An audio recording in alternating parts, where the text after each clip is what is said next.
Manchester City is still averaging the most possession in each game they play, taking the most shots per game and also conceding the least shots per game. So what exactly has changed this season to have caused this huge drop-off? And the answer to that is on screen right now, as despite conceding the least shots per game, Manchester City have conceded 24.83 XG this season, and they're also conceding the most XG per shot.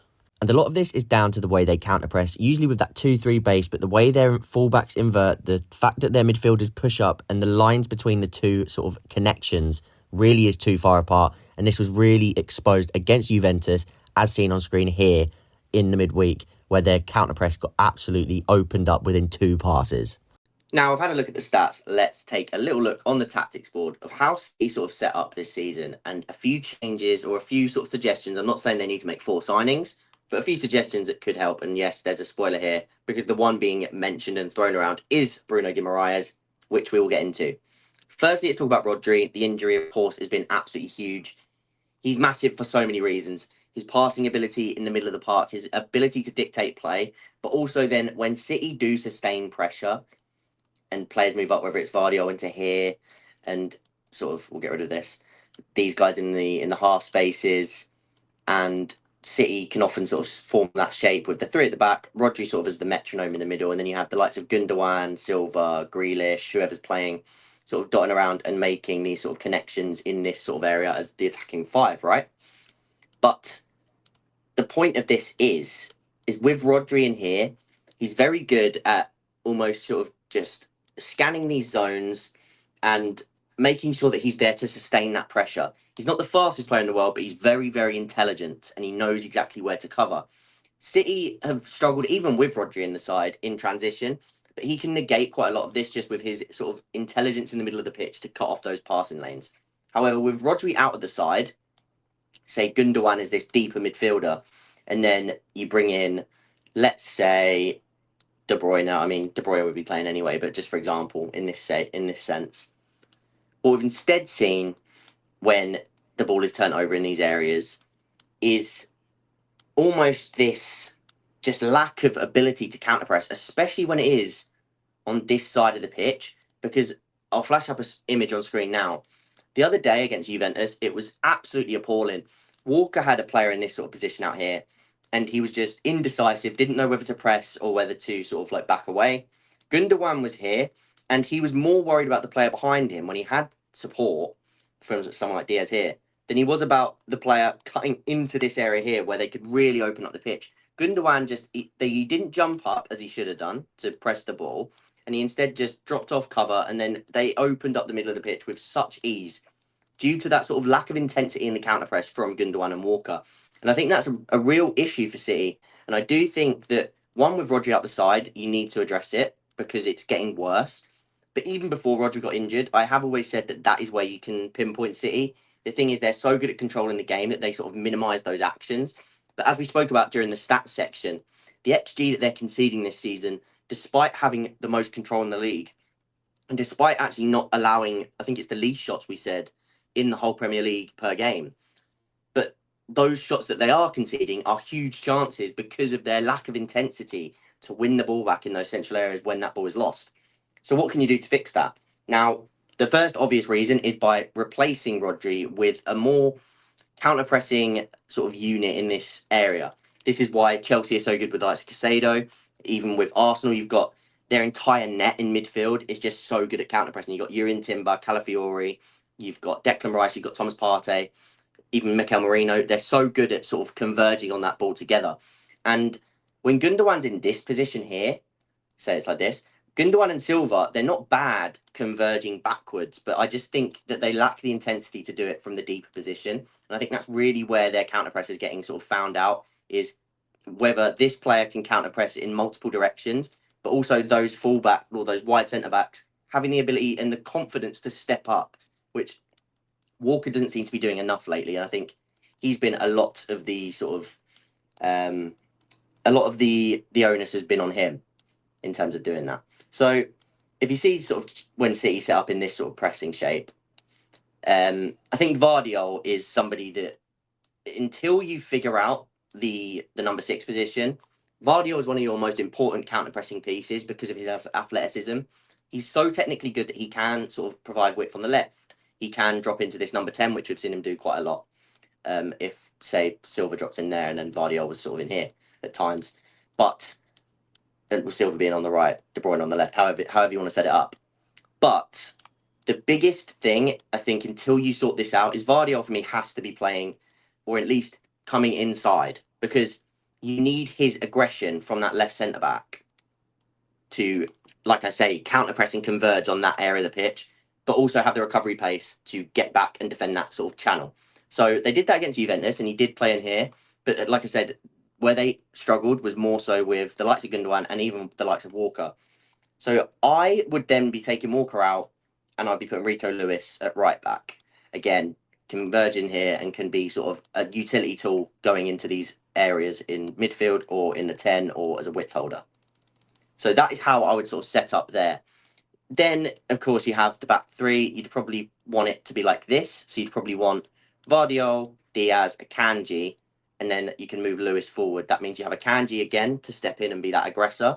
He has been out a few times this season, but I think those two offer you far more protection than when we was looking at the likes of Walker and I think it was Akanji from the other side, or however we had it. But even with Ake on that side, for example, or Stones, like I think you need the physicality and almost the athleticism for them guys to jump up to support a Gundogan so that he isn't on his own whilst Rodri's out. So this allows Lewis to sort of be that spare man. But also I think Lewis is a nice sort of asset in terms of he's quite intense with his movements in terms of the pressing. So I do think he's a good player to have in those central zones as well. A little bit in terms of like how I sort of see Cucurella for Chelsea in those central zones. He's got the intensity to win the ball back and sort of win duels. And even if he's not winning them, he'll contest them. And he just sort of like covers the ground and gets about. So I think in the same way that Cucurella does, I think Lewis can do that from this side. And of course, he's just one of the best players in the team, if not the league, in tight spaces. His technical efficiency is just through the roof. So that's how I think you can fix it internally. And I say fix it, it's still an issue because this is something they've tried, which is also why I don't think it's sustainable, because it might, like I said, this is probably the best way to get things working with what they've got. But it has to be said, this area is a massive problem because you can fix this area, but without fixing this area too, it's not going to help. So I would then be saying someone like Guimaraes, of course, fixes a lot of this. Again, up there with Casado for interceptions and tackle numbers, so intense on getting around the pitch in these central areas and would give you that protection from the counter press. Another name that I want to throw in the mix, though, Angelo Stiller from Stuttgart. I think unbelievable. I think both of these players would be great pickups. Guimaraes, of course, the more expensive. Stiller is the option that I would throw in there more so as a one. I think he'd be a bit cheaper. Two, I don't think it completely negates the fact that you have to think when Rodri comes back, these players have to be able to sort of fit the system around him because Rodri's going to go straight back into the team. You know that he's just won the Ballon d'Or. He's an absolute metronome. He's the staple of that team. So then the answer is, and I do think Guimaraes would work really well with Rodri because Guimaraes can then sort of be in this sort of free zone over here, and you can move Rodri back into here, for example. But Stiller can do that too, and then you can almost have Stiller and Rodri or Guimaraes and Rodri, and it gives you that extra protection in transition, which even when Rodri was in the side, like I was saying, they've always struggled with their counter press. It's never been a massively sort of effective thing. It's just that they control the game with such efficiency, and Pep is just so clever with his tweaks, and he knows how to sort of affect the game in that sense. But out of possession, I think they're getting worse anyway, whether Rodri's in the team or not. So I think this sort of player to go alongside Rodri would work. Like I say, Stiller for me is another amazing, amazing option. His passing range is a joke. Better than Guimaraes, in my opinion, full passing range. Guimaraes has other aspects of his game as well that he probably has over Stiller. So he's a slightly better ball carrier in terms of progressing sort of at speed and sort of using that power to drive forward. But I'm a massive fan of Angelo Stiller, and I think that could be the move if Guimaraes proves to be too expensive. So that's the two central mid options that I would say. So I'm just going to leave Stiller in there because I think it's fun. That is how I would fix that aspect of it. Who did I take out? Was it Gundogan? Yeah, I think. Yeah, I think it was. Or Silva, but we'll just have it like this. This is just to sort of to show what it could be, sort of thing. Because again, Foden could be in here. It depends. The other position, I would be looking at is this sort of right centre back. Akanji, when he is fully fit and at it, I think he's brilliant. I really do. I think last season he was absolutely phenomenal. But I do think that when Akanji's not in the team, and with Walker sort of needing to go out anyway, I think what you could do with is a right centre back / right back hybrid over this side of the pitch that can be, as I said, this sort of Vardiol player from this side, and he can play right back, can invert as the right centre back, can even go into this zone here, but is going to be sort of add that little bit more athleticism to the side. So for me, one of the options I would say is Koundé from Barcelona. Again, you've got to be realistic with some of these like sort of these players, because this position, and when I was looking into it, I think a right back, right centre back hybrid is actually getting rarer and rarer at the minute, whereas the left centre back, left back hybrid is actually becoming sort of more in, and it's sort of really thriving in that market for this position is far better than on this right side, in my opinion. Koundé is one that would make a lot of sense.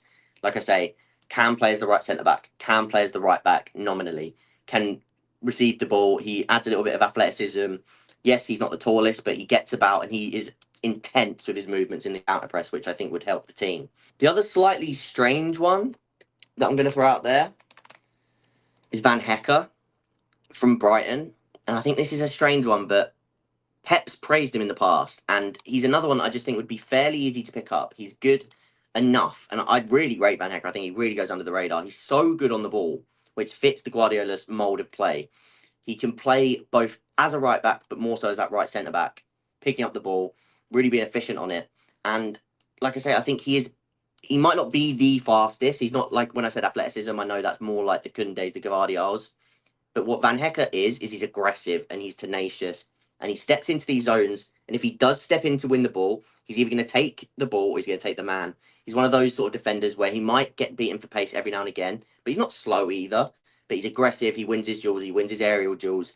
And I think he's the sort of aggressive right centre back that City could use, who also is just an unbelievable technician on the ball.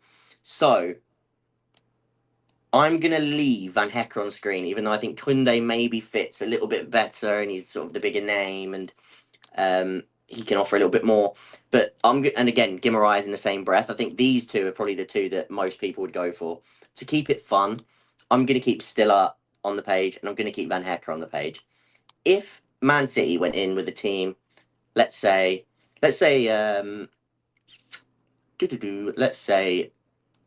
that we go Silva in for Gundogan, right? Let's say City went with a team something like this moving forward. If they sign those two players, how much better do you think they would look? And of course, most people are going to say not much better because you've signed two players that aren't proven. But in terms of squad building, I do think these two are pieces they could do with. Again, I guarantee you, if I did this, everybody would be far more sort of optimistic, you could say, about those chances. But I just do think that these are two positions that City really need to crack down to ensure that they stop the bleeding from transitions, bring down that XG. They're having the control. They're having the ability to stop teams having a high volume of shots. Now they just need to make sure that the quality of those chances are dropping. And the biggest areas for that are these areas of the pitch in here and those counter-pressing moments, as we saw against Juve. If you've enjoyed the video, please do drop a like and let me know in the comments. Tell me who you would sign for Manchester City to fix them. Let's keep it to these two positions, because I do think that they're pretty well sorted in the attacking areas, and I think they've got a lot of rotation. But they clearly need additions in these two areas of the pitch, in my opinion. Who do you guys think they should get?